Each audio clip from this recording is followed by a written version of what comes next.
అందరికీ వందనాలండి. ఎలా ఉన్నారు? అందరూ బాగున్నారా? దేవుడు మరొక దినాన్ని మనకు అనుగ్రహించినందుకే ముందుగా దేవాదేవునికి కృతజ్ఞతాస్తుతులు స్తోత్రాలు చెల్లించుకుందాం.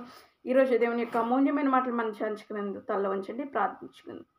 మహాగణుడ మహోన్నతుడ తండ్రి, ఇంతవరకు కాచి కాపాడేందుకు కృతజ్ఞతలు. దేవ మరొక దినాన్ని అనుగ్రహించి ఈ వాక్యం ద్వారా ప్రతి ఒక్కరితో మీరు మాటలు నడిపించుకున్నారని యేసుక్రీస్తునామమున నడిపించున్నాను తండ్రి, ఆమేన్. ఈరోజు దేవుని యొక్క అమూల్యమైన మాటలు మనం ధ్యానించుకుందామండి. యోబు గ్రంథము 29వ అధ్యాయము 14వ వచనం అండి. యోబు గ్రంథము 29వ అధ్యాయము 14వ వచనము. నేను నీతిని వస్త్రముగా ధరించుకొని ఉంటిని గనుక అది నన్ను ధరించెను, నా న్యాయ ప్రవర్తన నాకు వస్త్రముగాను పాగాయు ఆయెను. ప్రియ ఆత్మీయ సహోదరి సహోదరులారా, ఇక్కడ యోబుగా సెలవిస్తున్నారండి ఈ మాటలు. నీతి అనే వస్త్రాన్ని ధరించాడంట ఆయన. నీతి అనే వస్త్రాన్ని ధరించినప్పుడు ఆ వస్త్రము కూడా ఆయన్ని ఏం చేస్తుందంటే ధరించుకుని ఉంది. నీతిని వస్త్రంగా ధరించుకుంటు ఉన్నప్పుడు అది కూడా ఆయన ధరించిందంటండి. నిజమే కదా? మనము ధరించే ఈ వస్త్రాలు దేనికండి మనము వేసుకుంటున్నాము, అవి కూడా ఉంటేనే మన మీద, మన శిరస్సు మీద వేసుకున్న ఈ యొక్క ముసుగు అనేది మనం వేసుకున్నాం, మనం ధరించాము. అలాగే ఇది కూడా మన శిరస్సు మీద ధరించబడింది. అలాగే దేవుని వాక్యం సెలవిస్తుంది, నీతి అనే వస్త్రాన్ని ఇక్కడ ధరించాడు, అలాగే ఆ వస్త్రము కూడా ఆయన్ని ధరించిందంటండి. నీతి అనేది ఎవరు ఎన్ని చేసినా కూడా ఒక నీతి అలాగే నిలిచి ఉంటుంది. నీవు ఏ వస్త్రాన్ని ధరిస్తున్నావు? నీతి అనే వస్త్రాన్ని ధరిస్తున్నావా, లేకపోతే అవినీతి అనే వస్త్రాన్ని ధరిస్తున్నావా? ఒకసారి ఆలోచించుకున్నామండి. అయితే మొదటిగా నీతి వస్త్రాన్ని ధరించాడు, రెండవదిగా న్యాయ ప్రవర్తన అంటండి.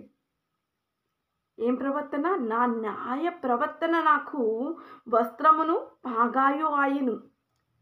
మనలో ఏ వస్త్రం ఉండాలి అంటే మొదటిగా నీతి అనే వస్త్రం ఉండాలి, రెండోదిగా న్యాయ ప్రవర్తన అనే వస్త్రము పాగా ఉండాలంటండి. పాగా అంటే ఏంటంటే శిరస్సు పైన ధరించేవారు మగవారు. కొన్ని ప్రాంతాల్లో మనం ఇప్పటికే చూస్తాం, ఆ ప్రాంతాల్లో ఏం చేస్తారంటే పాగా ధరిస్తారు. ఉదాహరణకి హిందూ ధర్మశాస్త్ర పెళ్ళిళ్ళలో ఏం చేస్తారండి, శిరస్సు పైన ధరిస్తారు. ప్రియాత్మీయ జనాంగమా, దేవుడు చెప్తున్నాడు ఆయన ఏ వస్త్రం, ఇప్పుడు నీకు మామూలు వస్త్రాలు, నువ్వు మామూలు పాగాలు కాదు, న్యాయ ప్రవర్తన అనే పాగా, న్యాయ ప్రవర్తన అనే వస్త్రాన్ని నువ్వు ధరించాలండి. నీవు ఏ వస్త్రం ధరిస్తున్నావు ఒక్కసారి ఆలోచించండి. నీతి అనే వస్త్రాన్ని నీవు ధరిస్తున్నావా? న్యాయ ప్రవర్తన అనే వస్త్రాన్ని ధరిస్తున్నావా?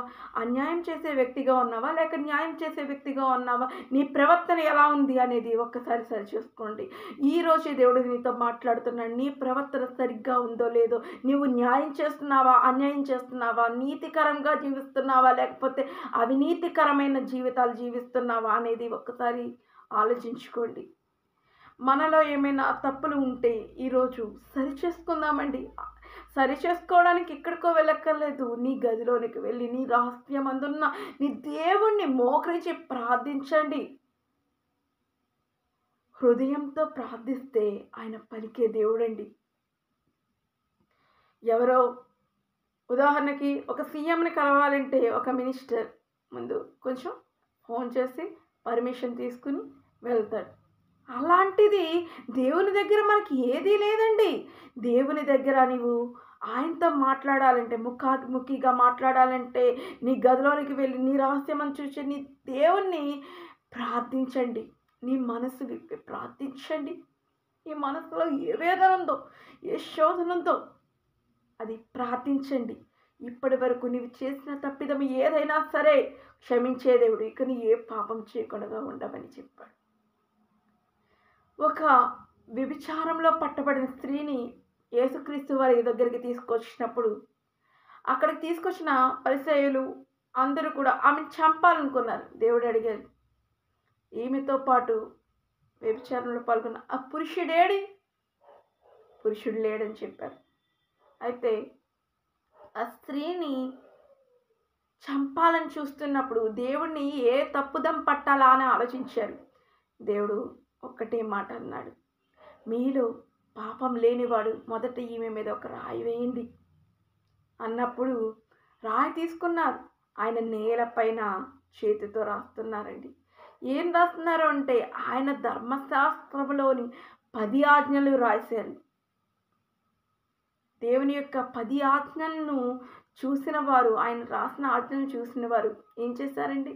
వారి తప్పిదాలు వారికి హృదయానికి తెలిసి, చిన్న నుండి పెద్ద వరకు, ముసలి వరకు రండి, ప్రతి ఒక్కరూ కూడా ఆమె పైన ఒక్క రాయి కూడా వేయకుండా వెళ్ళిపోయారంటండి. చూసారా? దేవుడు మన తప్పులు ఒప్పించే దేవుడు. ఆ తప్పులు ఒప్పుకొని విడిచిపెట్టి ఆయన సన్నిధిలో నడిస్తే వారు కూడా నిలిచేవారేమో. అయితే ఆ స్త్రీ పశ్చాత్తాపడింది. అయితే దేవుడు అన్నాడు, అమ్మా ఎవరు నీకు శిక్ష విధించలేదా అంటే, లేదు ప్రభువా అంది. ఒప్పుకుందండి. ఆమె చేసిన పాపాన్ని ఒప్పుకుంది. దేవుడు అన్నాడు, నేను కూడా నీకు శిక్ష విధించను, ఇక నువ్వు ఏ పాపం చేయకుండా ఉండు అన్నాడు. నిజమే కదా? నీతి లేకుండా బ్రతికిందేమో. దేవుని చెంతకు వచ్చినప్పుడు ఆమె తన తప్పులను ఒప్పుకుంది. నీతి అనే వస్త్రాన్ని దేవుడు ఇచ్చి ధరింపజేశాడు. అశుద్ధి అయిందని అన్నారు కానీ దేవుని చెంతకు వచ్చినప్పుడు పరిశుద్ధీకరించబడిందండి. శుద్ధీకరించబడి ఆమె హృదయము మారింది. ఆమె బ్రతుకు కూడా మారిపోయింది. దేవునికి మహిమ కలుగును గాక. మన బ్రతుకులు ఈరోజు మారుతున్నాయా లేదా అనేది ఒక్కసారి ఆలోచించండి. నీతికరమైన బ్రతుకు బ్రతకపోతే ఈరోజే దేవుడు నిన్ను అడుగుతున్నాడు, నీతికరమైన జీవితాన్ని జీవించండి. నీతి అనే వస్త్రాన్ని ధరించుకున్నావా? న్యాయ ప్రవర్తన అనే వస్త్రాన్ని పాగాయు ధరించుకున్నావా? ఒక్కసారి ఆలోచించండి. నీతి న్యాయ ప్రవర్తన అనే వస్త్రాన్ని ధరించుకొని ఆయన సన్నిధిలో నిలవబడట మనకు ఎంతో మేలు. సరి చేసుకుందామండి మన